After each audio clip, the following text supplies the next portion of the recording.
নজর রাখবো পরবর্তী সংবাদে। তীব্র দাবদাহে এবার আবারও স্বস্তির দিকে নজর রাখবো, যেখানে স্বস্তি দিতে জলছত্রের আয়োজন। আমবাসাতে ধরা পড়ল সেই ছবি। গ্রীষ্মের তীব্র দাবদাহ স্বস্তিদানে এগিয়ে এলো আমবাসা পুর পরিষদ।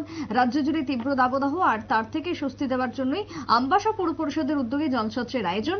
শনিবার আমবাসা বাজারের হাটবার, তাই হাটবাজারে প্রচুর মানুষের সমাগম ঘটে। ক্রেতা বিক্রেতা থেকে শুরু করে দূর দূরান্ত থেকে মানুষের সমাগম হয়, আর সেই সমাগমে যাতে এই রোদের মধ্যে স্বস্তি দেওয়া যায়, যেহেতু এই রোদের থেকে, এই গরমের থেকে বাঁচানোর জন্য কোনো উপায়, কোনো পথ কারোর কাছেই খোলা নেই যতক্ষণ না প্রকৃতি বা বরুণ দেবতা সহায় হচ্ছে। তাই সাধারণভাবে মানুষকে একটু শারীরিকভাবে স্বস্তি কিভাবে দেওয়া যায়, মানসিকভাবে কিভাবে পাশে থাকা যায়, সেই চেষ্টাই চলছে সর্বত্রই। তাই এবার পুর পরিষদ এগিয়ে এলো জলছত্রের আয়োজনে। পথ চলতে সকলকে ঠান্ডা পানীয়, তার সঙ্গে ফল বিতরণ করা হলো। কি বক্তব্য আমবাসা থেকে উঠে এসেছে শুনুন। আমরা আমবাসা পুর পরিষদের পক্ষ থেকে জলছত্র একটা অনুষ্ঠান করতে যাচ্ছি। আপনারা সবাই জানেন যে এবছর গ্রীষ্মের তীব্রতা বৃদ্ধি পেয়েছে। সারা দেশের সঙ্গে আমাদের রাজ্যেও তীব্র তাপমাত্রা অনুভূত হচ্ছে। তীব্র দাবদাহ এমন জায়গায় পৌঁছেছে যে মানুষের জনজীবন বিপর্যস্ত হওয়ার উপক্রম হয়েছে।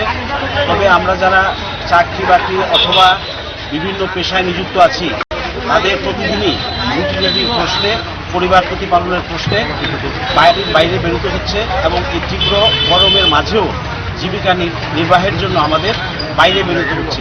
এই যে একটা অসহনীয় পরিস্থিতি, এর মধ্যে সামান্য পরিমাণে হলে যাতে স্বস্তি আমরা প্রদান করতে পারি, সামাজিক দায়বদ্ধতার যে একটা বিষয় আছে সেটাকে মাথায় রেখে আমবাসা পুর পরিষদ একটা সিদ্ধান্ত নিয়েছে যে আমরা আজকে শনিবার বাজার বার, এখানে প্রচুর লোকের সমাগম হয়, বাইরে থেকে লোকরা আসছেন, তারা যাতে সামান্য স্বস্তি পান তার জন্য আমরা সামান্য জলপান এবং ফল বিতরণের ব্যবস্থা করেছি। আশা করি এখানে পুর পরিষদের এই উদ্যোগের কথা আপনারা শুনলেন সংশ্লিষ্ট পুর পরিষদের পক্ষ থেকে, পুর পরিষদের সদস্যের পক্ষ থেকে। তবে মানুষকে স্বস্তি জানিয়ে এই আয়োজন বলে জানা গেল আমবাসা থেকে। এখনকার মতো সংবাদ এখানেই শেষ করব। পরবর্তী নিউজ আপডেট দেখার জন্য চোখ রাখবেন শুধুমাত্র নিউজ ভ্যানগার্ডের পর্দায়। নমস্কার।